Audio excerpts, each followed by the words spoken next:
Je me suis beaucoup marré avant de commencer cette émission. Je dis la vérité, j'ai tellement ri que j'ai eu vraiment mal au ventre. Alors, on devient très marrant en Algérie quand même, hein, vraiment. Et surtout en termes de complotisme, on est devenu la Mecque du complotisme. L'Algérie qui était la Mecque des révolutionnaires. Le Moudjahid, il a fait une une. Cette une, elle nous met à l'honneur, moi votre serviteur Abdel Samar, avec un certain nombre d'autres cyberactivistes que le régime algérien actuel appelle des agents subversifs. Le Moudjahid a titré ceci: coup de force, manipulation, corruption et chaos piloté depuis Paris contre Alger. Les potes secrètes de la maison Retailleau. Quand vous allez voir la une, vous allez voir Hicham Aboud, moi, Besdera aussi, Zetot, Amir DZ et Mohamed Sifawi. Nous sommes tous, selon le Moudjahid, on est tous pilotés par le général. C'est devenu un général, Mohamed Sifawi, c'est plus un journaliste, pour le compte de Bruno Retailleau. Et l'objectif final est quoi? De semer le chaos à travers nos révélations, nos attaques, pour pousser l'Algérie à organiser des élections présidentielles anticipées. Alors, Sifawi, journaliste, wahdou, il pourrait déstabiliser l'Algérie et le sommet de l'État algérien. Le scénario recherché est de pousser vers une élection présidentielle anticipée. Il commence à douter. Ce deuxième mandat, est-ce que Tebboune pourrait aller jusqu'à la fin de son deuxième mandat? Je me suis beaucoup marré avant de commencer cette émission. Je dis la vérité, j'ai tellement ri que j'ai eu vraiment mal au ventre. Je vous suis, franchement, on devient très marrant en Algérie quand même, hein, vraiment. On devrait faire des productions hollywoodiennes de comédie, etc. On devrait vraiment rivaliser avec Bollywood et Hollywood parce qu'on est en termes d'invention et d'imagination d'histoires rocambolesques et surtout en termes de complotisme, on est devenu la Mecque du complotisme. L'Algérie qui était la Mecque des révolutionnaires. L'Algérie qui était le carrefour des révolutionnaires, des mouvements de libération nationale, des mouvements pour l'émancipation de tous les types de colonialisme, qui était le point l'un des, on va dire, un carrefour international pour la réflexion et la lutte contre l'impérialisme. Il est devenu aujourd'hui la Mecque du complotisme. Alors ce matin, ce 16 juillet 2025, le Moudjahid, il a fait une une. Cette une, elle nous met à l'honneur, moi votre serviteur Abdel Samar, avec un certain nombre d'autres cyberactivistes que le régime algérien actuel appelle des agents subversifs et des traîtres et voire même des fois les qualifie de terroristes. Alors, le Moudjahid a titré ceci: coup de force, manipulation, corruption et chaos piloté depuis Paris contre Alger. Les potes secrètes de la maison Retailleau. Quand vous allez voir la une, vous allez voir Hicham Aboud, moi, Besdera aussi, Zetot, Amir DZ et Mohamed Sifawi, le journaliste franco-algérien Mohamed Sifawi. Nous sommes tous, selon le Moudjahid, Zetot, Aboud, moi, Besdera, Amir DZ, on est tous pilotés par le général. C'est devenu un général, Mohamed Sifawi, c'est plus un journaliste, par le général Mohamed Sifawi pour le compte de Bruno Retailleau. Moudjahid vous explique le plus sérieusement possible. C'est un quotidien gouvernemental financé par de l'argent public, l'argent du peuple algérien, pour dire que nous sommes tous pilotés par un général qui s'appelle Mohamed Sifawi, qui travaille pour les services secrets français, la DGSI, les services de renseignement intérieur français, et pour orchestrer un complot réfléchi et pensé, élaboré par Bruno Retailleau, qui a décidé, donc Bruno Retailleau décide, je crois que Bruno Retailleau ne connaît même pas Hicham Aboud ou Zeto, mais il a décidé de nous rassembler tous sous la coupe de Mohamed Sifawi pour torpiller l'Algérie. Et l'objectif final est quoi? De semer le chaos à travers nos révélations, nos attaques, pour pousser l'Algérie à organiser des élections présidentielles anticipées. D'abord l'info, ensuite le commentaire. Parce que vraiment, c'est un grand sketch. Alors, des informations recoupées, affirme le Moudjahid, font état d'une nouvelle mission subversive confiée par les services de renseignement français au CIU Mohamed Sifawi, qui consiste à mener une action de déstabilisation de l'Algérie en ciblant le plus haut sommet de l'État. L'objectif assigné à cette action est de faire tomber le régime d'Alger, comme aime à le qualifier le locataire de la place Beauvau. Place Beauvau, c'est le siège du ministère français de l'Intérieur, et instigateur en chef de cette machination insidieuse contre le pays d'1,5 million de martyrs. En effet, le ministère français de l'Intérieur, sous l'œil complice de l'Élysée, a donné carte blanche à un quarteron de revanchards pour allumer le brasier. Aux commandes de cette basse besogne est Bruno Retailleau, porte-voix d'une droite revancharde et nostalgique de l'ancien empire colonial, qui est chargé de rassembler la ligue de la dissidence téléguidée, ses opposants de pacotille que tout sépare, sauf une pathologique détestation de leur propre patrie. La mission de Sifawi est ainsi de fédérer les différents agents subversifs recrutés en France, en Angleterre, pour agir de concert et opérer de tirs groupés sur la superstructure de l'État algérien. Pour ce faire, Mohamed Sifawi, un quinquagénaire natif d'Alger, qui s'est mis au service de la frange la plus radicale et la plus anti-algérienne du régime de Paris, devrait réunir des figures notoirement hostiles à Alger, malgré leurs différends idéologiques. Il s'agit de cyber subversifs bien connus, à l'instar de Mohamed Abdelrahman Samar, moi-même Abdel Samar, Amir Boukhars, Saïd Ben Sdira, Dkhalou Ma'ana, Ayoub Essou. Ayoub Essou n'est pas un cyberactiviste, c'est un homme d'affaires. Mais selon le Moudjahid, c'est lui qui jouerait le rôle de financier du réseau en échange de passe-droits et de privilèges offerts par ses donneurs d'ordre qui sont les services de la DGSI. La DGSI française protège Ayoub Essou, allez voir, appuyés par leur hiérarchie politique. Mais je peux pas terminer de lire cet article tellement il me fait rire, tellement il est rigolo, tellement c'est une plaisanterie, mais inédite. Pourquoi? Vous imaginez, Mohamed Sifawi est un simple journaliste. Il vit en France depuis la fin des années 90. Il a effectivement beaucoup de réseaux. Mais c'est pas un super citoyen, Mohamed Sifawi. Ce n'est qu'un journaliste. Peut-être qu'il connaît Bruno Retailleau, certainement il a des contacts dans l'entourage de Bruno Retailleau. Bruno Retailleau, ici, vous savez, en France, les dirigeants politiques ont des contacts avec les journalistes. Nous sommes dans un pays démocratique, avec ses imperfections et ses faiblesses, et la France n'est pas à l'abri de la critique. La France, elle est critiquable, mais elle demeure une démocratie. C'est-à-dire les dirigeants politiques ont des relations avec les journalistes. Ils donnent des informations, ils sont des sources de certains journalistes, ils travaillent et collaborent avec certains journalistes.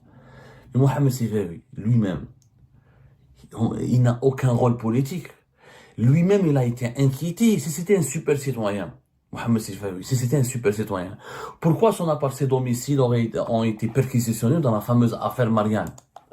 Mohamed Sifawi, en 2023, il a été mis en cause dans l'enquête sur le fonds Marianne, et la justice française l'a interrogé, l'a placé sous enquête, il y a eu des perquisitions chez lui, on lui a demandé des comptes, le fonds Marianne, c'est très très simple, il y avait de l'argent public c'était des subventions publiques qui étaient accordées à des associations qui devaient développer des programmes et des actions de lutte contre la radicalité ou l'extrémisme religieux, et Mohamed Sifawi dirigeait une association importante aussi en France avec un ami à lui, il aurait bénéficié d'une partie de ces subventions, mais qui aurait été mal utilisée, et on l'a soupçonné de s'enrichir en utilisant ces subventions pour payer ses propres salaires. Il a été auditionné devant une commission d'enquête, il est passé à la télé, on l'a emmerdé, il a été, il y a eu une commission, je crois qu'il est passé devant une commission du Sénat, il s'est accroché avec des responsables politiques. Il n'a jamais eu un traitement de faveur en France, même il n'a jamais eu de traitement de faveur. S'il était super protégé par les services secrets français, s'il était l'enfant chéri des services secrets français, pourquoi ils ne l'ont pas protégé dans l'affaire des fonds Marianne? Ils ne l'ont pas protégé. Il a été injusticiable comme les autres, il a été mis sous enquête, interrogé, auditionné, par la justice, comme par des commissions d'enquête du Sénat et du Parlement français, et le plus normalement du monde. Et vous pouvez revoir l'affaire du fonds Marianne, vous allez comprendre que Sifawi, c'est qu'un citoyen parmi tant d'autres. Il a des sources, il intervient, c'est vrai que je le connais, je l'ai invité sur mon plateau, c'est vrai qu'il connaît Ben Sdira, il connaît Saïd Ben Sdira visiblement bien avant moi. Alors le Moudjahid, qu'est-ce qu'il dit? Il dit que moi, j'aurais été l'intermédiaire entre Mohamed Sifawi, parce que Ben Sdira, regardez le Moudjahid, ce qu'il dit, tout nous oppose. Ben Sdira et MLDZ se détestent. MLDZ et Ben Sdira, ce sont des ennemis déclarés. S'ils se retrouvent dans la même pièce, ils auraient un mort, tellement ils se détestent. Chacun, ils ne partagent pas du tout la même vision. Et Ben Sdira n'est pas un opposant. Ben Sdira, je le connais, c'est un collègue, je me suis pris la tête avec lui à maintes reprises, il a toujours défendu le régime. Il a toujours défendu l'institution militaire. Là, récemment, il a des positions très critiques contre Tebboune et son entourage. Il y a eu des moments, en 2023, en 2022, il a eu des positions extrêmement pro Tebboune. وش جاب سعيد بن سديرة امير دي زاد زيطو بلا هشام عبود بن سديرة وهشام عبود وامير دي زاد c'est les contraires absolus, c'est vraiment les opposés absolus. Ils peuvent même pas manger ensemble ou boire un café ensemble. Ils peuvent même pas respirer l'air ensemble. Comment Mohamed Sifawi peut les rassembler tous autour de moi et de la Zétode et pour attaquer l'Algérie? Ça n'a aucun sens. Alors, la preuve que c'est du n'importe quoi. Et c'est ce qui est dommage, c'est que c'est fait par un média public, par un quotidien qui est Moudjahid, qui est censé être rigoureux et professionnel parce qu'il est financé par l'argent public. Alors, ils disent que moi, j'ai fait l'intermédiaire entre Sifawi et Benzdela pour obtenir à Benzdela une autorisation qui lui permettrait d'aller en Angleterre retrouver sa famille puisqu'il est placé sous contrôle judiciaire par la tribunal de Nanterre, pas de Nantes, encore une fois.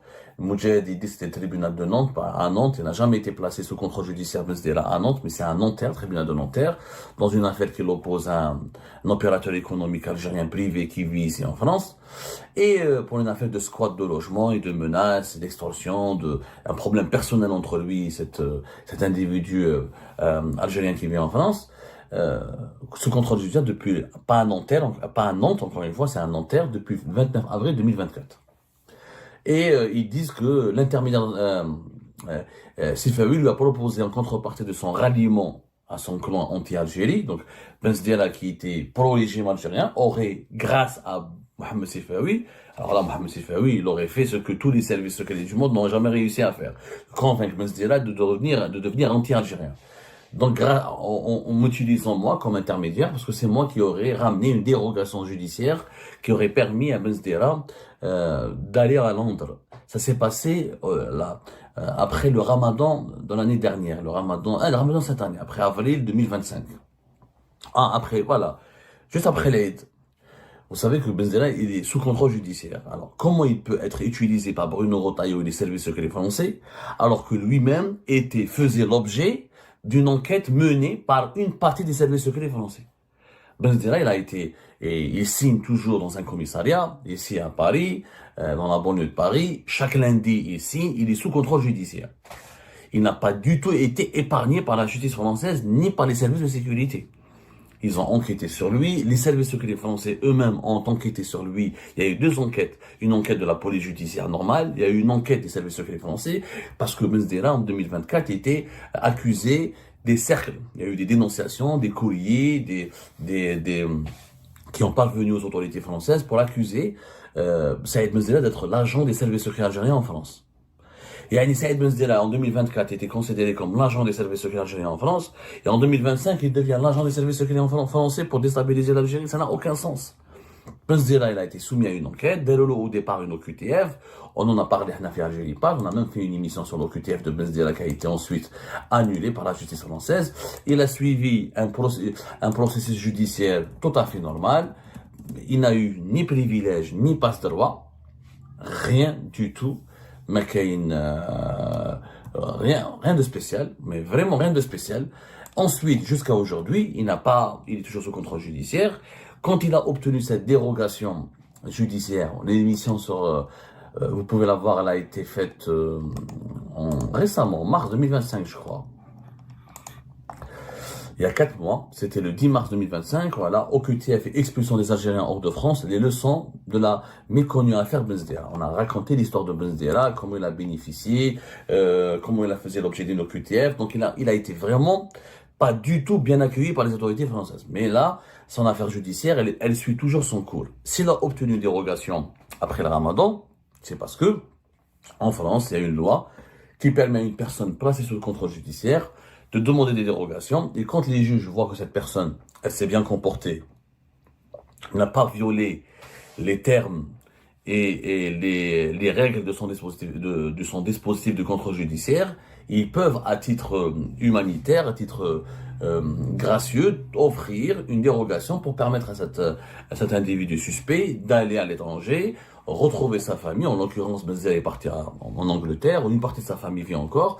Ensuite, il doit revenir en France pour continuer la procédure de son contrôle judiciaire, et en attendant que la justice tranche sur son cas. Donc, Benzdela n'a profité d'aucun privilège. C'est la loi en France. القانون الفرنسي يمنح له انه يقدر يدير une dérogation ويروح لانجلترا. C'est très simple. Il n'y a pas de complot derrière là. Le Moudjahid, il imagine que c'est la DGSI française, c'est Mohamed Sifawi qui a parlé à la DGSI française pour offrir une dérogation à Msdira. C'est du n'importe quoi. Alors, Mohamed Zetoud et Hicham Aboud font partie des courants que Mohamed Sifawi déteste. Hicham Aboud insulte et attaque Mohamed Sifawi depuis 2002. Depuis son livre La mafia des généraux, Hicham Aboud accuse Sifawi d'être un agent secret des généraux algériens. Il l'a attaqué plusieurs fois. Et les deux hommes ne s'entendent pas du tout.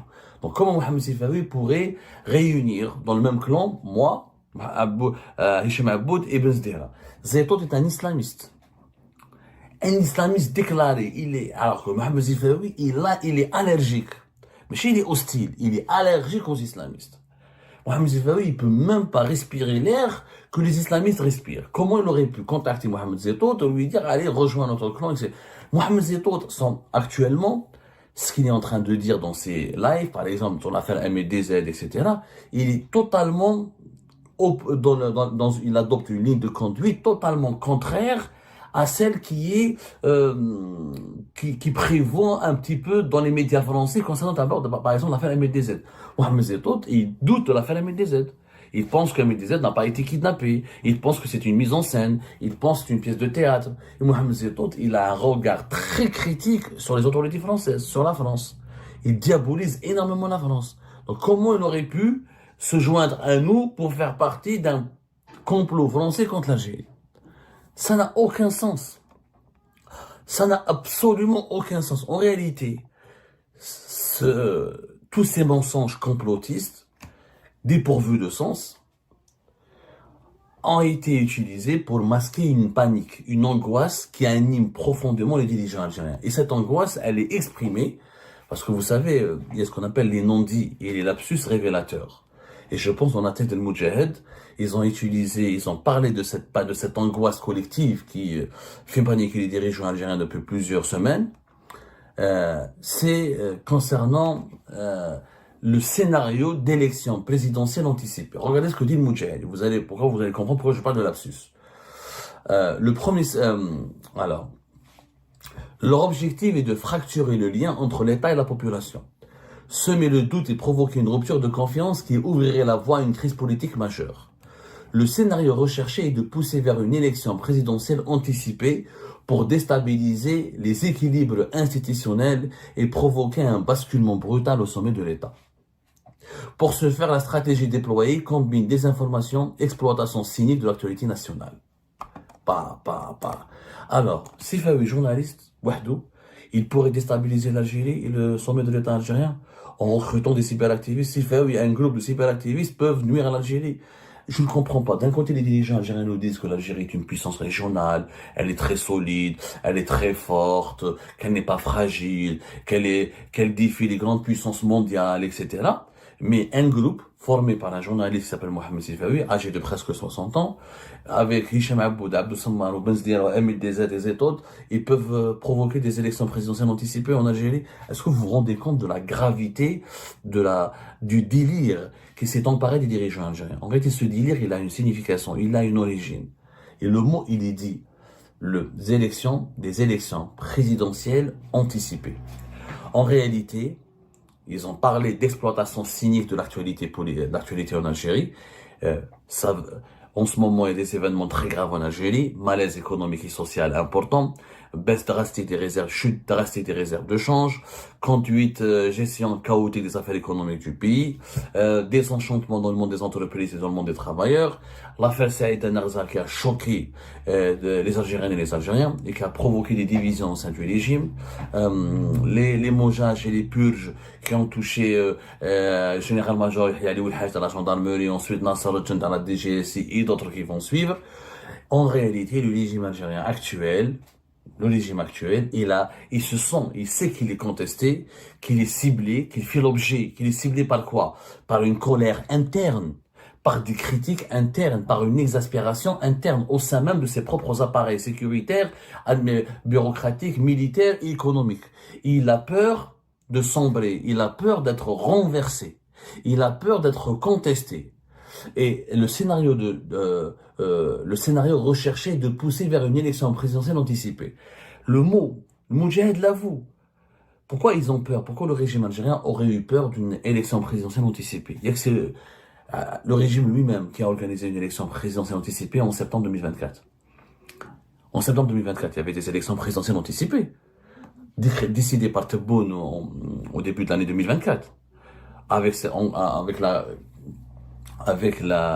l'accord et la participation, la complicité de Saïd Chenguereha, chef de l'institution militaire. Donc, quand il y a eu des élections présidentielles anticipées en 2024, c'était pas pour déstabiliser le pays, c'était pour protéger le pays. Mais s'il doit y avoir des élections présidentielles anticipées, encore une fois, ça serait une déstabilisation du pays. Pourquoi en 2024, le Moudjahid et les partisans du pouvoir algérien n'ont pas dit, on peut pas organiser des élections présidentielles anticipées parce que ce serait une déstabilisation du pays. Mais elles ont été organisées en 2024. Quand le régime décide lui-même d'élections présidentielles anticipées, c'est pas une déstabilisation, mais quand d'autres voix, parce que effectivement, au sein du régime algérien aujourd'hui, en Algérie elle-même, il y a de plus en plus de voix qui s'élèvent, ils disent voilà, Abdelmajid Tebboune est fatigué, clairement, il est dépassé par les événements, les problèmes du pays s'accumulent sur le plan économique, sur le plan social, sur le plan diplomatique et géopolitique, sur le problème sécuritaire. Il commence à douter, ce deuxième mandat, est-ce que Tebboune pourrait aller jusqu'à la fin de son deuxième mandat? Des voix émergent pour douter. Et si Tebboune ne peut pas aller vers la fin de son deuxième mandat, à savoir en 2029, il faudrait faire quoi? Il faudrait organiser des élections présidentielles anticipées. Or, pour le régime actuel, ce scénario est une menace existentielle. Parce que si Tebboune ne veut pas abandonner le pouvoir, ses partisans ne veulent pas partir, ses alliés ont peur pour eux, parce que si Tebboune part, ses proches et ses alliés vont finir en prison, vont faire l'objet d'une vengeance terrible et terrifiante, donc ils veulent s'accrocher au pouvoir. C'est bon.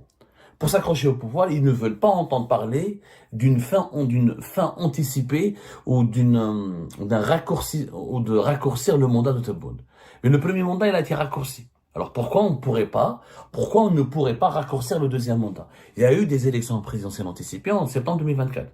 L'Algérie n'a pas été déstabilisée, il n'y a pas eu de guerre, il n'y a pas eu d'émeutes, tout s'est bien passé. Alors pourquoi, si Tebboune n'est pas capable d'aller vers la fin de son deuxième mandat, pourquoi on ne devrait pas proposer une élection présidentielle anticipée? En quoi l'unité du pays ou la stabilité du pays serait menacée? Pas du tout. Mais au moment, le lapsus révélateur dont je parlais, c'est ça qui angoisse aujourd'hui pour justifier, pour répondre, pour calmer, pour menacer, pour calmer les ardeurs, pour menacer et terrifier et faire taire les appels au changement et les appels au départ de Tebboune. Ils disent, attention, si vous demandez des élections présidentielles anticipées, c'est que vous êtes téléguidés depuis l'étranger, vous êtes des agents de la France, du Makhzen, vous êtes manipulés par les cyberactivistes subversifs, par les ennemis du pays, par les agents de l'étranger, et donc vous allez en prison, nous allons vous punir, nous allons vous traiter comme les ennemis du pays et de la patrie. C'est une façon de diaboliser dès maintenant les potentiels soutien de cette option qui est une élection présidentielle anticipée pour mettre un terme au deuxième mandat de Tebboune, étant donné que Tebboune risque d'ici une année ou 2 ans, peut-être pas maintenant, mais ne pas être capable de poursuivre son deuxième mandat et que les problèmes du pays nécessiteraient une alternance rapide. Ils commencent à stopper, c'est ça le scénario qui leur fait peur. Le Moudjahid l'avoue. Ce n'est pas Mohamed Sifawi qui cause problème. Un journaliste, Mohamed Sifawi va menacer l'État.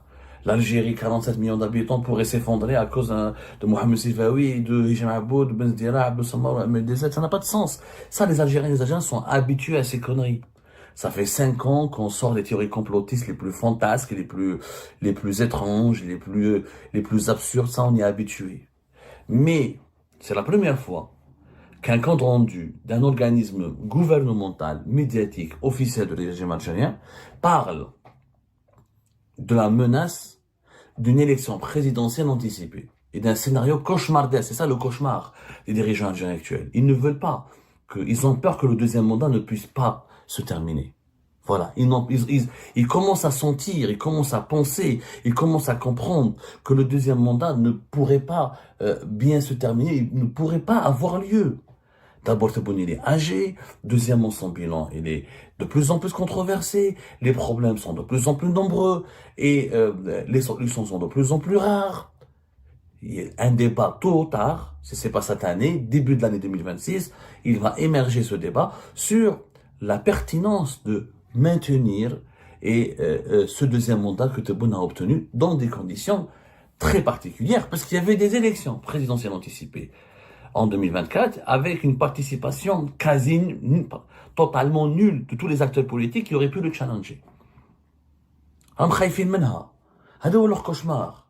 Et ils ont, pour empêcher que ce cauchemar ne voit le jour, ils sortent des théories de complot et des scénarios de Hollywood, des scénarios de cinéma, de films, pour faire peur aux gens, pour leur dire attention, ça, les élections présidentielles anticipées, c'est un projet que les puissances hostiles depuis l'étranger veulent nous imposer. Mais quand c'est le régime national lui-même applique, ou pratique, ou impose des élections présidentielles anticipées, ah, c'est pas un problème. Je pense que la tête del-Moudjahid est un tournant majeur qui démontre encore une fois, qui dévoile encore une fois, qu'il y a une profonde angoisse, un état de panique sans précédent au sein de l'actuel régime, parce qu'il ne voit plus le bout de l'horizon.